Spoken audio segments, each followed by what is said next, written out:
ਗੁਰੂ ਅਮਰਦਾਸ ਸਾਹਿਬ ਜੀ ਮਹਾਰਾਜ ਮਾਝ ਰਾਗ ਦੇ ਵਿੱਚ ਪਾਵਨ ਪਵਿੱਤਰ ਉਪਦੇਸ਼ ਦੀ ਦਾਤ ਬਖਸ਼ਿਸ਼ ਕਰ ਰਹੇ ਨੇ। ਮਾਝ ਮਹੱਲਾ ਤੀਜਾ 111 ਅੰਗ ਤੇ ਚੌਥੀ ਅਸ਼ਟਪਦੀ ਪ੍ਰਾਰੰਭ ਹੋਣ ਲੱਗੀ ਹੈ। ਪਹਿਲੀ ਅਸ਼ਟਪਦੀ ਗੁਰੂ ਨਾਨਕ ਦੇਵ ਜੀ ਮਹਾਰਾਜ ਨੇ ਬਖਸ਼ਿਸ਼ ਕੀਤੀ ਸੀ। ਸੋ ਦੂਸਰੀ ਅਤੇ ਤੀਸਰੀ ਅਸ਼ਟਪਦੀ ਤੀਸਰੇ ਪਾਤਸ਼ਾਹ ਮਹਾਰਾਜ ਨੇ ਬਖਸ਼ੀ।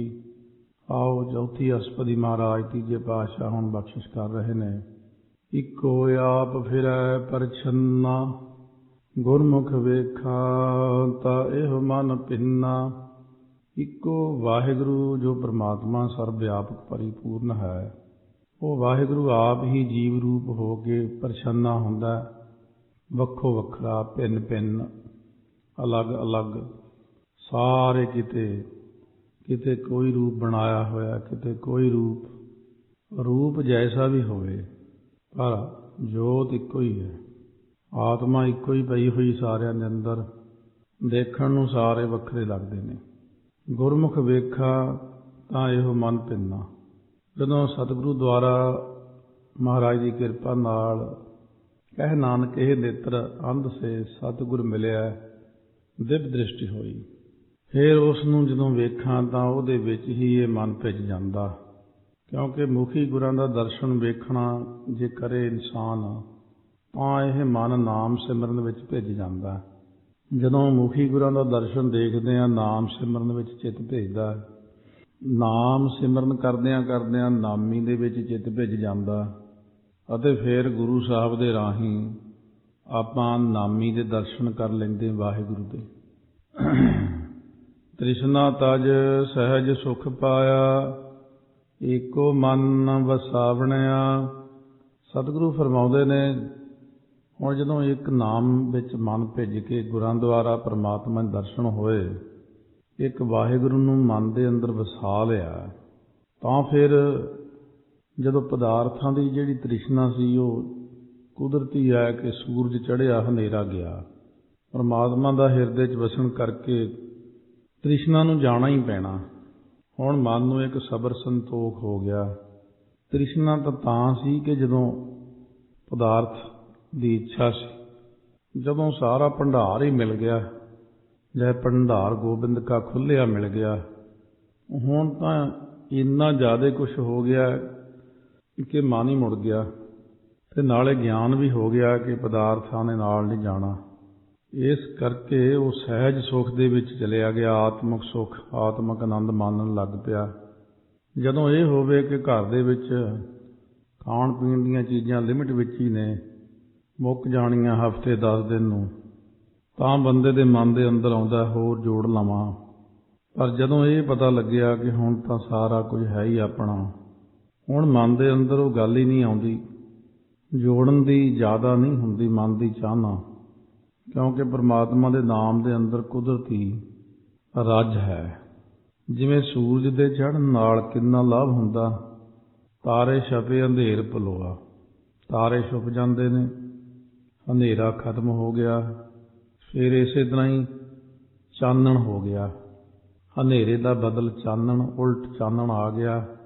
ਬਹੁਤ ਸਾਫ ਸੁਥਰੀ ਧੁੱਪ ਹੁੰਦੀ, ਨਿਰਮਲ ਧੁੱਪ। ਫਿਰ ਉਸ ਧੁੱਪ ਦੇ ਵਿੱਚ ਇੱਕ ਹੋਰ ਖਾਸੀਅਤ ਕਿ ਨਿੱਘ ਹੁੰਦਾ, ਠੰਡ ਤੋਂ ਬਚਾਓ ਕਰਦੀ ਹੈ। ਫਿਰ ਸੂਰਜ ਦੀ ਕਿਰਨ ਦੇ ਅੰਦਰ ਸ਼ਕਤੀ ਹੈ, ਡੀ ਵਿਟਾਮਿਨ ਆਦਿਕ, ਇਹ ਤਾਕਤ ਵੀ ਮਿਲਦੀ ਹੈ ਧੁੱਪ ਤੋਂ। ਸੋ ਮਹਾਰਾਜ ਸੱਚੇ ਪਾਤਸ਼ਾਹ ਫਰਮਾਉਂਦੇ ਨੇ, ਜਦੋਂ ਵਾਹਿਗੁਰੂ ਦਾ ਅਭਿਆਸ ਕਰਦਿਆਂ ਹਿਰਦੇ ਦੇ ਅੰਦਰ ਗਿਆਨ ਪ੍ਰਗਟ ਹੋਇਆ ਹੈ, ਬਿਲਕੁਲ ਸੂਰਜ ਵਾਂਗੂ ਹੀ ਸਾਰਾ ਕੁਝ ਹੋ ਜਾਂਦਾ। ਇਹ ਜਿਹੜੇ ਮਾੜੇ ਮੋਟੇ ਇੱਛਾਵਾਂ, ਆਸ਼ਾ, ਤ੍ਰਿਸ਼ਨਾ, ਵਾਸ਼ਨਾਵਾਂ, ਮਨ ਦੇ ਹੋਰ ਕੁਛ ਵੀ ਜਿੰਨੇ ਸ਼ੰਕੇ ਨੇ, ਤਾਰਿਆਂ ਦੇ ਜਿਵੇਂ ਸੂਰਜ ਚੜ੍ਹਨ ਨਾਲ ਤਾਰਿਆਂ ਦਾ ਛਪਾਓ ਹੋ ਜਾਂਦਾ, ਖਤਮ ਹੋ ਗਏ। ਇਸ ਤਰ੍ਹਾਂ ਹੀ ਮਨ ਦੇ ਅੰਦਰੋਂ ਸਭ ਵਿਕਾਰ ਮੁੱਕ ਜਾਂਦੇ ਨੇ, ਕਿਉਂਕਿ ਸੂਰਜ ਆ ਗਿਆ, ਉਹ ਫਿੱਕੇ ਪੈ ਗਏ ਨੇ। ਤਾਰੇ ਮਾਨੋ ਇਉਂ ਜਿਵੇਂ ਦੁਨੀਆ ਦੇ ਰਸ ਕਸ, ਅਤੇ ਸੂਰਜ ਦਾ ਨਾਮ ਰਸ, ਜਦੋਂ ਸੂਰਜ ਵਾਂਗੂ ਨਾਮ ਰਸ ਪ੍ਰਗਟ ਹੋਇਆ। ਨਾਮ ਰਸ ਵਿੱਚ ਖਾਸੀਅਤ ਦੁਨਿਆਵੀ ਰਸ ਵਿੱਚ ਇਹ ਹੈ ਕਿ ਜਦੋਂ ਦੁਨਿਆਵੀ ਰਸ ਆਉਂਦਾ ਬਾਅਦ ਵਿੱਚ ਫਿੱਕਾਪੁਣਾ ਵੀ ਆਉਂਦਾ, ਪਛਤਾਵਾ ਵੀ ਹੁੰਦਾ। ਏਕ ਨਿਮਖ ਕਾਮ ਸਵਾਦ ਕਾਰਨ ਕੋਟ ਦਿਨ ਦੁੱਖ ਪਾਵ, ਘੜੀ ਮੋਹਤ ਰੰਗ ਮਾਣੈ ਫਿਰ ਬਹੁਰ ਬਹੁਰ ਪਛਤਾਵੈ। ਵਿਖੇ ਬਨ ਫੀਕਾ ਤਿਆਗ ਦੀ ਸਖੀਏ, ਨਾਮ ਮਹਾ ਰਸ ਪੀਓ। ਮਹਾਰਾਜ ਜੀ ਕਹਿੰਦੇ, ਜਿਤ ਖਾਧੈ ਤਨ ਪੀੜੀਐ ਮਨ ਮਹਿ ਚਲੈ ਵਿਕਾਰ, ਜਿਤ ਸੁੱਤੈ ਤਨ ਪੀੜੀਐ ਮਨ ਮਹਿ ਚਲੈ ਵਿਕਾਰ, ਜਿਤ ਪੈਧੈ ਤਨ ਪੀੜੀਐ ਮਨ ਮਹਿ ਚਲੈ ਵਿਕਾਰ। ਸੋ ਦੁਨਿਆਵੀ ਜਿਹੜੇ ਰਸਕਸ ਤਾਰਿਆਂ ਦੀ ਤਰ੍ਹਾਂ ਨੇ, ਇਹ ਛੋਟੇ ਛੋਟੇ ਬਿਨ ਸਜਾਏ ਦੋ ਨਿਮਖ ਮੈਂ ਸੋ ਅਲਪ ਸੁਖ ਭਨੀਆਂ। ਬਿਲਕੁਲ ਇਹੀ ਗਿਆਨ ਦਾ ਸੂਰਜ ਚੜ੍ਹਦਿਆਂ ਹੀ ਸਾਰੇ ਰਸਕਸ ਆਪਣੇ ਆਪ ਹੀ ਦੂਰ ਹੋ ਜਾਂਦੇ ਨੇ, ਅਤੇ ਕਾਲੀ ਬੋਲੀ ਹਨੇਰੀ ਜਿਹੜੀ ਹੈ ਰਾਤ ਮਨ ਦੇ ਅੰਦਰੋਂ, ਉਹ ਵੀ ਦੂਰ ਹੋ ਜਾਂਦੀ। ਜਿਵੇਂ ਆਕਾਸ਼ ਵਿੱਚ ਤਾਰੇ ਨੇ, ਚੰਦਰਮਾ ਹੈ ਪਰ ਹਨੇਰਾ, ਇਸੇ ਤਰ੍ਹਾਂ ਹੀ ਗਗਨ ਤੋਂ ਭਾਵ ਦਸਮ ਦੁਆਰ ਦੇ ਵਿੱਚ ਹਨੇਰਾ ਹੈ। ਹਲੇ ਹਿਰਦੇ 'ਚ ਵੀ ਹਨੇਰਾ ਦਿਖਦਾ ਹੈ, ਕਿਉਂਕਿ ਉੱਥੇ ਤੱਕ ਪਹੁੰਚ ਨਹੀਂ ਹੋਈ। ਅੱਖਾਂ ਬੰਦ ਕੀਤਿਆਂ ਹਲੇ ਹਨੇਰਾ।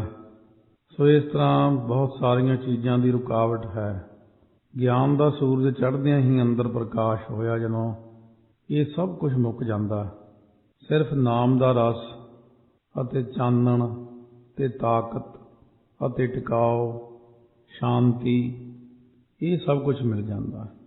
ਫਿਰ ਸੂਰਜ ਦੇ ਚੜ੍ਹਨ ਨਾਲ ਜਿਹੜਾ ਹਨੇਰੇ ਕਰਕੇ ਭਰਮ ਪੈਦਾ ਹੋ ਰਿਹਾ ਸੀ ਵੀ ਉਹ ਸਾਹਮਣੇ ਕੋਈ ਦਰਖਤਾਂ ਦੇ ਵਿੱਚ ਲੁਕੇ ਖੜਾ ਹੈ, ਕਦੇ ਕੋਈ ਪੱਤਾ ਖੜ ਗਿਆ ਤਾਂ ਡਰ ਲੱਗਦਾ, ਸੂਰਜ ਦੇ ਚੜ੍ਹਾਉ ਨਾਲ ਐਸਾ ਚਾਨਣ ਹੋਇਆ ਕਿ ਉਹ ਜਿਹੜੇ ਭਰਮ ਭੁਲੇਖੇ ਜੇ ਪੈਂਦੇ ਸੀ ਉਹ ਦੂਰ ਹੋ ਗਏ। ਅਤੇ ਭੁਲੇਖੇ ਪੈਣ ਨਾਲ ਜਿਹੜਾ ਫਿਰ ਡਰ ਲੱਗਦਾ ਸੀ ਉਹ ਹੁਣ ਵੱਖਰੀ ਚੀਜ਼ ਖੜੀ ਹੋ ਗਈ, ਡਰ ਵੀ ਹੋ ਗਿਆ ਪੈਦਾ। ਇਹ ਭਰਮ ਭੁਲੇਖੇ ਸਾਰੇ ਜਿੰਨੇ ਡਰ ਸੀ, ਸੂਰਜ ਦੇ ਚੜ੍ਹਨ ਨਾਲ ਜਿਵੇਂ ਨਿਵਰਤੀ ਹੋ ਗਈ। ਰਾਤ ਦੇ ਕਾਰਨ ਇੱਕ ਹੋਰ ਵੀ ਚੀਜ਼ਾਂ ਦਾ ਫਰਕ ਪੈਂਦਾ। ਇੱਕ ਨਿਸ਼ਾਚਰ ਹੁੰਦੇ ਨੇ ਰਾਤ ਨੂੰ ਵਿਚਰਨ ਵਾਲੇ ਜਾਨਵਰ, ਜਾਂ ਰਾਤ ਨੂੰ ਵਿਚਰਨ ਵਾਲੀਆਂ ਚੀਜ਼ਾਂ। ਰਾਤ ਨੂੰ ਕਹਿੰਦੇ ਨੇ ਨਿਸ਼ਾਚਰ, ਰਾਤ ਨੂੰ ਵਿਚਰਨ ਵਾਲੇ ਉੱਲੂ ਆਦਿਕ ਜਾਨਵਰ ਨੇ। ਹਨੇਰੇ ਦਾ ਲਾਭ ਉਠਾ ਕੇ ਗਲਤ ਕਿਸਮ ਦੇ ਬੰਦੇ ਨੇ, ਚੋਰੀ ਚਕਾਰੀ ਵਾਲੇ ਨੇ, ਮਾੜਾ ਕੰਮ ਕਰਨ ਵਾਲੇ ਨੇ, ਵਿਕਾਰੀ ਜੀਵਨਾਂ ਵਾਲੇ ਨੇ। ਜਦੋਂ ਸੂਰਜ ਦਾ ਚੜ੍ਹਾਓ ਹੁੰਦਾ ਤਾਂ ਇਹ ਵੀ ਭੱਜ ਜਾਂਦੇ ਸਭ। ਇਸੇ ਤਰ੍ਹਾਂ ਜਦੋਂ ਗਿਆਨ ਅੰਦਰ ਪ੍ਰਕਾਸ਼ ਹੋਇਆ, ਚਾਨਣ ਹੋਇਆ, ਕੁਦਰਤੀ ਗੱਲ ਹੈ ਇਹ ਜਿਹੜਾ ਮਨ ਦਾ ਅੰਧਰਾਤਾ ਜਿਹਾ ਸੀ ਦੂਰ ਹੋ ਗਿਆ। ਇਹਨਾਂ ਪਦਾਰਥਾਂ ਕਰਕੇ ਮਨ ਦੀ ਅਵਸਥਾ ਜਿਵੇਂ ਉੱਲੂ ਦੀ ਅਵਸਥਾ ਹੁੰਦੀ, ਇਸ ਤਰ੍ਹਾਂ ਦੀ ਸੀ। ਪਰ ਜਦੋਂ ਚਾਨਣ ਹੋਇਆ ਤੇ ਅਗਿਆਨਤਾ ਖਤਮ ਹੀ ਹੋ ਗਈ ਮਨੋਂ, ਅਤੇ ਇਸੇ ਪ੍ਰਕਾਰ ਜਿਹੜੇ ਕਾਮ, ਕ੍ਰੋਧ, ਲੋਭ, ਮੋਹ, ਹੰਕਾਰ ਸੀ, ਇਹ ਵੀ ਦੌੜਨੇ ਸ਼ੁਰੂ ਹੋ ਗਏ, ਉਸੇ ਵਕਤ ਖਤਮ ਹੋ ਗਏ ਨੇ। ਸਤਿਗੁਰੂ ਦੇ ਕਹਿਣ ਤੋਂ ਭਾਵ ਕਿ ਸੂਰਜ ਦੇ ਚੜ੍ਹਾਓ ਦਾ ਅਤੇ ਇੱਧਰ ਗਿਆਨ ਦੇ ਹੋਣ ਦਾ ਇੱਕੋ ਹੀ ਹੈ ਹਿਸਾਬ ਕਿਤਾਬ। ਅਤੇ ਇੱਥੇ ਅੱਜ ਮਹਾਰਾਜ ਨੇ ਇਹੀ ਦੱਸਿਆ ਹੈ ਕਿ ਆਤਮਿਕ ਸੁੱਖ ਦੀ ਪ੍ਰਾਪਤੀ ਹੋ ਗਈ। ਜਨਮਾਂ ਜਨਮਾਂ ਦੇ ਪਦਾਰਥਾਂ ਦੇ ਵਿੱਚੋਂ ਮਨ ਨਿਕਲ ਗਿਆ। ਉਹ ਪਦਾਰਥਾਂ ਦੀ ਤ੍ਰਿਸ਼ਨਾ ਛੱਡ ਕੇ ਇੱਕ ਵਾਹਿਗੁਰੂ ਨੂੰ ਮਨ ਦੇ ਅੰਦਰ ਵਸਾ ਲਿਆ। ਔ ਵਾਰੀ ਜਿਉ ਵਾਰੀ ਇੱਕ ਸਿਉ ਚਿੱਤ ਲਾਵਣਿਆ। ਮਹਾਰਾਜ ਸੱਚੇ ਪਾਤਸ਼ਾਹ ਫਰਮਾਉਂਦੇ, ਤੀਜੇ ਪਾਤਸ਼ਾਹ, ਇੱਕ ਵਾਹਿਗੁਰੂ ਅਕਾਲ ਪੁਰਖ ਨਾਲ ਜਿਨ੍ਹਾਂ ਨੇ ਆਪਣਾ ਚਿੱਤ ਜੋੜਿਆ ਹੈ, ਉਹ ਮੈਂ ਉਹਨਾਂ ਤੋਂ ਮਨ ਬਾਣੀ ਸਰੀਰ ਕਰਕੇ ਹੀ ਕੁਰਬਾਨ ਜਾਂਦਾ। ਗੁਰਮਤੀ ਮਨ ਇਕਤ ਕਰ ਆਇਆ, ਸੱਚੈ ਰੰਗ ਰੰਗਾਵਣਿਆ ਰਹਾਉ। ਗੁਰਮਤੀਆਂ ਦਾ ਮਨ ਏਕਤਾ ਰੂਪੀ ਘਰ ਵਿੱਚ ਆ ਗਿਆ। ਜਦੋਂ ਮਨ ਦੇ ਅੰਦਰ ਸਿਰਫ ਏਕਤਾ ਆ ਜਾਵੇ, ਦੁਵਿਧਾ ਮੁੱਕ ਜਾਵੇ, ਜਦੋਂ ਮਨ ਦੇ ਅੰਦਰੋਂ ਦੋ ਚਿੱਤੀ ਖਤਮ ਹੋ ਜਾਂਦੀ ਹੈ ਅਤੇ ਸੱਚੇ ਰੰਗ ਵਿੱਚ ਉਹਨਾਂ ਨੇ ਆਪਣੇ ਮਨ ਰੂਪ ਬਸਤਰ ਨੂੰ ਰੰਗਾਉਣਾ ਕੀਤਾ। ਨਾਮ ਦਾ ਰੰਗ ਉਹਨਾਂ ਗੁਰਮੁਖਾਂ ਨੂੰ ਚੜ੍ਹ ਗਿਆ। ਰਹਾਉ ਵਿਸ਼ਰਾਮ ਦੇ ਕੇ ਫਰਮਾਉਂਦੇ ਨੇ, ਇਹੋ ਜਗ ਭੂਲਾ ਤੈਂ ਆਪ ਭੁਲਾਇਆ, ਇੱਕ ਵਿਸਾਰ ਦੂਜੈ ਲੋਭਾਇਆ। ਹੇ ਗੁਰੂ, ਹੇ ਸਤਿਗੁਰੂ, ਇਹ ਜਿਹੜਾ ਜੱਗ ਹੈ, ਇਹ ਜੀਵ, ਜੱਗ ਤੋਂ ਭਾਵ ਇੱਥੇ ਜੀਵ ਹੈ। ਇਹੋ ਜੱਗ, ਇਹ ਜਿਹੜਾ ਜੱਗ ਹੈ, ਇਹ ਜਿਹੜਾ ਜੀਵ ਹੈ, ਇੱਕ ਵਾਹਿਗੁਰੂ ਨੇ ਆਪ ਹੀ ਭੁਲਾ ਕੇ ਦਵੈਸ਼ ਭਾਵ ਦੇ ਵਿੱਚ ਲਾ ਦਿੱਤਾ। ਇਹ ਦਵੈਸ਼ ਭਾਵ ਦੇ ਵਿੱਚ ਲੋਭ ਆਇਆ, ਲੁਭਾਏਮਾਨ ਹੋ ਰਿਹਾ। ਇਹ ਆਪ ਹੀ ਭੁੱਲਿਆ ਹੋਇਆ ਹੈ ਪਰਮਾਤਮਾ ਵੱਲੋਂ ਕਿ ਉਸ ਪਰਮਾਤਮਾ ਨੇ ਭੁਲਾਇਆ। ਜੇ ਆਪ ਭੁੱਲਿਆ ਹੈ ਤਾਂ ਵੀ ਕਰਮਾਂ ਅਨੁਸਾਰ ਹੈ, ਜੇ ਵਾਹਿਗੁਰੂ ਨੇ ਭੁਲਾਇਆ ਤਾਂ ਵੀ ਕਰਮਾਂ ਅਨੁਸਾਰ ਹੀ ਭੁਲਾਇਆ। ਹਮ ਦਿਨ ਸਦਾ ਫਿਰੈ ਭ੍ਰਮ ਭੂਲਾ, ਬਿਨ ਨਾਵੈ ਦੁਖ ਪਾਵਣਿਆ। ਇਹ ਜੀਵ ਰਾਤ ਦਿਨ ਸਦਾ ਭਰਮ ਦੇ ਵਿੱਚ ਪੈ ਕੇ ਹੀ ਭੁੱਲਿਆ ਰਹਿੰਦਾ ਅਤੇ ਭਟਕਦਾ ਫਿਰਦਾ ਥਾਂ ਥਾਂ ਦੇ ਉੱਤੇ। ਵਾਹਿਗੁਰੂ ਨਾਮ ਤੋਂ ਬਿਨਾਂ ਦੁੱਖ ਹੀ ਪਾਉਂਦਾ। ਹਰ ਕੇ ਨਾਮ ਬਿਨਾਂ ਦੁੱਖ ਪਾਵੈ। ਨਾਮ ਤੋਂ ਬਿਨਾਂ ਦੁੱਖ ਦੀ ਪ੍ਰਾਪਤੀ ਹੈ। ਇੰਨਾ ਜ਼ੋਰ ਲਾਉਣਾ ਪੈਂਦਾ ਜੀਵ ਦੇ ਉੱਤੇ ਇਹਨੂੰ ਸਮਝਾਉਣ ਲਈ। ਇੰਨੀ ਕਥਾ, ਇੰਨਾ ਕੀਰਤਨ, ਇੰਨੀ ਬਾਣੀ, ਸਮਝਦਾ ਤਾਂ ਪਰ ਫੇਰ ਵੀ ਨਹੀਂ ਹੈ। ਕਾਫੀ ਜ਼ੋਰ ਲੱਗ ਜਾਂਦਾ ਇਹਨੂੰ ਸਮਝਾਉਣ ਲਈ। ਵਾਹਿਗੁਰੂ ਨਾਮ ਤੋਂ ਬਿਨਾਂ ਦੁੱਖ ਪਾਉਂਦਾ। ਜੋ ਰੰਗ ਰਾਤੇ ਕਰਮ ਵਿਧਾਤੇ, ਗੁਰ ਸੇਵਾ ਤੇ ਜੁਗ ਚਾਰੇ ਜਾਤੇ। ਜੋ ਪਰਮੇਸ਼ਰ ਵਾਲੇ ਪਾਸੇ ਹੁਣ ਦੇਖੋ ਲੱਗ ਜਾਂਦੇ ਨੇ ਜਿਹੜੇ ਬੰਦੇ ਗੁਰੂ ਦੀ ਸੇਵਾ ਕਰਦੇ ਪਹਿਲਾਂ, ਫਿਰ ਜੋ ਕਰਮ ਵਿਧਾਤੇ ਹੁੰਦੇ ਨੇ, ਫਲ ਪ੍ਰਦਾਤੇ, ਵਾਹਿਗੁਰੂ ਦੇ ਪ੍ਰੇਮ ਵਿੱਚ ਰੰਗੇ ਗਏ ਨੇ, ਉਹ ਜਿਹੜੇ ਬੰਦੇ ਨੇ ਨਾ, ਉਹ ਚਾਰੇ ਯੁੱਗਾਂ ਵਿੱਚ ਪ੍ਰਗਟ ਜਾਣੇ ਜਾਂਦੇ ਨੇ। ਯੁੱਗ ਚਾਰੇ ਜਾਤੇ, ਚਾਰੇ ਯੁੱਗਾਂ ਵਿੱਚ ਉਹਨਾਂ ਨੂੰ ਲੋਕ ਜਾਣਦੇ ਨੇ ਕਿ ਬਈ ਸਤਿਯੁਗ ਦੇ ਵਿੱਚ ਹੋਏ ਸੀ ਧਰੂਪ ਪ੍ਰਹਿਲਾਦ, ਫਲਾਨੇ ਯੁੱਗ ਵਿੱਚ ਆਹ ਹੋਇਆ, ਫਲਾਨੇ 'ਚ ਆਹ ਹੋਇਆ। ਨਾਮ ਜਪਣ ਵਾਲਾ ਸਾਰੇ ਯੁੱਗਾਂ ਦੇ ਵਿੱਚ ਹੀ ਮਸ਼ਹੂਰ ਹੋ ਜਾਂਦਾ। ਪਰ ਸਤਿਗੁਰੂ ਕਹਿੰਦੇ ਇਹ ਨਾਮ ਜਪਣ ਵਾਲਿਆਂ ਨੂੰ ਵਡਿਆਈ ਪਰਮਾਤਮਾ ਆਪ ਹੀ ਦਿੰਦੇ ਨੇ। ਜਿਸਨੂੰ ਆਪ ਦੇ ਵਡਿਆਈ, ਹਰ ਕੈ ਨਾਮ ਸਮਾਵਣਿਆ। ਜਿਹਨੂੰ ਵਾਹਿਗੁਰੂ ਕਿਰਪਾ ਕਰਕੇ ਆਪ ਵਡਿਆਈ ਦਿੰਦੇ ਨੇ ਨਾਮ ਦੀ, ਉਹ ਪਰਮਾਤਮਾ ਦੇ ਨਾਮ ਦੇ ਵਿੱਚ ਜਪਦਾ ਜਪਦਾ ਹੀ ਲੀਨ ਹੋ ਜਾਂਦਾ, ਸਮਾ ਜਾਂਦਾ। ਮਹਾਰਾਜ ਨੇ ਉਹਨੂੰ ਵਡਿਆਈ ਦਿੱਤੀ ਹੈ। ਵਡਿਆਈਆਂ ਤਾਂ ਦੁਨੀਆ ਵਿੱਚ ਬਹੁਤ ਨੇ, ਹਰੇਕ ਬੰਦੇ ਨੂੰ ਕੋਈ ਨਾ ਕੋਈ ਵਡਿਆਈ ਮਿਲ ਜਾਂਦੀ। ਬੰਦਾ ਇਸ ਚੀਜ਼ ਦਾ ਵੀ ਬਹੁਤ ਭੁੱਖਾ ਹੁੰਦਾ ਕਿ ਮੈਨੂੰ ਵਡਿਆਈ ਮਿਲੇ, ਮੈਨੂੰ ਸਾਰੇ ਵਡਿਆਉਣ, ਮੈਨੂੰ ਵੱਡਾ ਵੱਡਾ ਕਰਕੇ ਕਹਿਣ ਇਹ ਬਹੁਤ ਵੱਡਾ, ਬਹੁਤ ਸਿਆਣਾ, ਫਿਰ ਖੁਸ਼ ਹੋ ਜਾਂਦਾ। ਇਹ ਵੀ ਇਹਦੀ ਖੁਰਾਕ ਹੈ ਇੱਕ। ਪਰ ਮਹਾਰਾਜ ਕਹਿੰਦੇ ਨੇ ਇਹ ਫੇਰ ਭੁੱਖ ਲੱਗੀ ਆਉਂਦੀ ਹੈ ਥੋੜ੍ਹੇ ਦਿਨਾਂ ਬਾਅਦ, ਫਿਰ ਕਿਤੇ ਨਾ ਕਿਤੇ ਆਪਣੀ ਉਸਤਤੀ ਚਾਹੁੰਦਾ ਹੈ। ਪਰ ਜਿਹੜੀ ਨਾਮ ਦੀ ਵਡਿਆਈ ਅਕਾਲ ਪੁਰਖ ਨੇ ਦੇ ਦਿੱਤੀ, ਉਹਦੇ 'ਚ ਰੱਜ ਆ ਜਾਂਦਾ। ਉਹਦੇ ਵਿੱਚ ਦੁਬਾਰਾ ਨਹੀਂ ਮੰਗਦਾ। ਹੁਣ ਇੱਕੋ ਵਾਰ ਹੀ ਰਜਾ ਦਿੱਤਾ ਵਾਹਿਗੁਰੂ ਨੇ। ਹੁਣ ਦੁਨੀਆ ਦੀਆਂ ਵਡਿਆਈਆਂ ਉਹਨੂੰ ਐਵੇਂ ਹੀ ਫਜ਼ੂਲ ਹੀ ਲੱਗਦੀਆਂ ਨੇ। ਉਹ ਕਿਉਂਕਿ ਨਾਮ ਦੀ ਵਡਿਆਈ ਮਿਲ ਗਈ। ਤਿੰਨਾਂ ਲੋਕਾਂ ਦੀ ਵਡਿਆਈ ਹੈ, ਨਾਮ ਦੀ ਵਡਿਆਈ ਬਹੁਤ ਹੀ ਜ਼ਿਆਦਾ ਵੱਡੀ ਹੁੰਦੀ ਹੈ। ਮਾਇਆ ਮੋਹ ਹਰ ਚੇਤੈ ਨਾਹੀ, ਜੰਪੁਰ ਬੱਧਾ ਦੁੱਖ ਸਹਾਈ। ਜੋ ਮਾਇਆ ਦੇ ਮੋਹ ਵਿੱਚ ਲੱਗੇ ਹੋਏ ਨੇ ਉਹ ਵਾਹਿਗੁਰੂ ਨੂੰ ਯਾਦ ਹੀ ਨਹੀਂ ਕਰਦੇ। ਮਾਇਆ ਦੀ ਕਸ਼ਿਸ਼ ਹੀ ਇੰਨੀ ਹੁੰਦੀ ਹੈ, ਮਨ ਦਿਮਾਗ ਦੇ ਉੱਤੇ ਐਸਾ ਜਾਦੂ ਪਾਉਂਦੀ ਹੈ, ਐਸੀ ਠਗੌਲੀ ਪਾਏ ਭੁਲਾਵੈ, ਮਨ ਸਭ ਕੈ ਲਾਗੈ ਮਿੱਠੀ। ਉਹ ਜੰਮਪੁਰੀ ਵਿੱਚ ਬੱਧਾ ਹੋਇਆ ਦੁੱਖ ਸਹਾਰਦਾ। ਮਾਇਆ ਦਾ ਕੰਮ ਹੀ ਇਹ ਆ, ਬੰਦੇ ਦਾ ਲਾਭ ਉਠਾਉਣਾ, ਬੰਦੇ ਦੇ ਸਰੀਰ ਨੂੰ ਖਾ ਜਾਣਾ। ਸੋ ਬੰਦੇ ਨੂੰ ਖਾ ਜਾਂਦੀ ਸਪਣੀ ਵਾਂਗੂ, ਆਪਣਾ ਜਾਲ ਪਾ ਕੇ, ਪ੍ਰਭਾਵ ਪਾ ਕੇ, ਅਖੀਰ ਜਾ ਕੇ ਛੱਡ ਦਿੰਦੀ ਹੈ ਜਦੋਂ ਹੱਡ ਨਿਕਲ ਆਉਂਦੇ ਨੇ। ਮਹਾਰਾਜ ਕਹਿੰਦੇ ਨੇ ਇਹ ਬੰਦਾ ਜਿਹੜਾ, ਇਹਨੂੰ ਪਤਾ ਨਹੀਂ ਲੱਗਦਾ ਅਸਲ ਵਿੱਚ। ਅੰਨਾ ਬੋਲਾ ਕਿਛ ਨਦਰ ਨ ਆਵੈ, ਮਨਮੁਖ ਪਾਪ ਪਚਾਵਣਿਆ। ਕਿਉਂਕਿ ਗਿਆਨ ਵੈਰਾਗ ਰੂਪ ਅੱਖਾਂ ਤੋਂ ਬਿਨਾਂ ਹੋਣ ਕਰਕੇ ਬੰਦਾ ਅੰਨਾ ਹੈ, ਤੋ ਨਿਸ਼ਚਾ ਵਿਚਾਰ ਰੂਪ ਕੰਨਾਂ ਤੋਂ ਬਿਨਾਂ ਹੋਣ ਕਰਕੇ ਬੋਲਾ। ਇਹਦੇ ਅੰਦਰਲੀਆਂ ਅੱਖਾਂ ਨੇ ਗਿਆਨ ਤੇ ਵੈਰਾਗ ਦੀਆਂ। ਤੇ ਨਿਸ਼ਚਾ ਜਿਹੜਾ ਹੋਣਾ ਗੁਰੂ ਸਾਹਿਬ ਤੇ ਵਿਚਾਰ ਜਿਹੜੀ ਕਰਨੀ ਸ਼ਬਦ ਦੀ, ਇਹ ਦੋ ਕੰਨ ਲੱਗੇ ਹੋਏ ਨੇ। ਇਹਨਾਂ ਕੰਨਾਂ ਤੋਂ ਵੀ ਮਹੀਨਾ ਹੀ ਆ, ਬੋਲਾ ਹੀ ਹੈ। ਇਸ ਕਰਕੇ ਇਹਨੂੰ ਭਲਾ ਬੁਰਾ ਕੁਛ ਨਿਗਾਹ ਆਉਂਦਾ ਹੀ ਨਹੀਂ।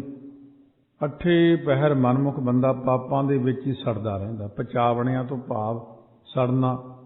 ਇੱਕ ਰੰਗ ਰਾਤੇ ਜੋ ਤੁਧ ਆਪ ਲਿਵ ਲਾਏ, ਭਾਏ ਭਗਤ ਤੇਰਾ ਮਨ ਪਾਏ। ਉਹ ਇੱਕ ਗੁਰਮੁਖ ਜਿਹੜੇ ਨੇ ਪ੍ਰੇਮ ਦੇ ਵਿੱਚ ਰਤੇ ਹੋਏ ਨੇ ਨਾ, ਸੋ ਤੁਸੀਂ ਆਪ ਕਿਰਪਾ ਕੀਤੀ ਆ, ਉਹਨਾਂ ਨੂੰ ਪ੍ਰੇਰ ਕੇ ਲਿਵ ਦੇ ਵਿੱਚ ਲਾਤਾ, ਆਪਣੀ ਲਿਵ ਆਪੇ ਲਾਏ। ਗੁਰਮੁਖ ਸਦਾ ਸੰਭਾਲੀ ਹੈ।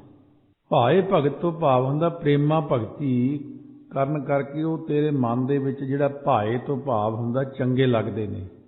ਸਤਿਗੁਰ ਸੇਵਨ ਸਦਾ ਸੁਖ ਦਾਤਾ, ਸਭ ਇੱਛਾ ਆਪ ਪੁਜਾ ਬਣਿਆ। ਜੋ ਸਤਿਗੁਰਾਂ ਦੀ ਸੇਵਾ ਕਰਦੇ ਨੇ, ਸਦਾ ਸੁਖ ਦੇਣ ਵਾਲਾ, ਸਦਾ ਰਹਿਣ ਵਾਲਾ, ਉਹ ਸੁੱਖਾਂ ਦਾ ਦਾਤਾ ਵਾਹਿਗੁਰੂ ਉਹਨਾਂ ਦੀਆਂ ਸਾਰੀਆਂ ਇੱਛਾਵਾਂ ਆਪ ਪੂਰੀਆਂ ਕਰਦਾ।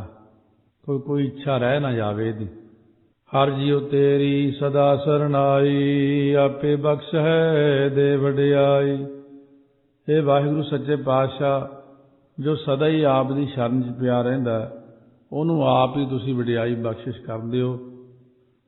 ਆਪੇ ਬਖਸ਼ ਹੈ, ਉਹਦੇ ਔਗੁਣਾਂ ਨੂੰ ਬਖਸ਼ ਕੇ ਫਿਰ ਉਹਨੂੰ ਆਪ ਵਡਿਆਈ ਦਿੰਦੇ ਹੋ, ਦੇ ਵਡਿਆਈ।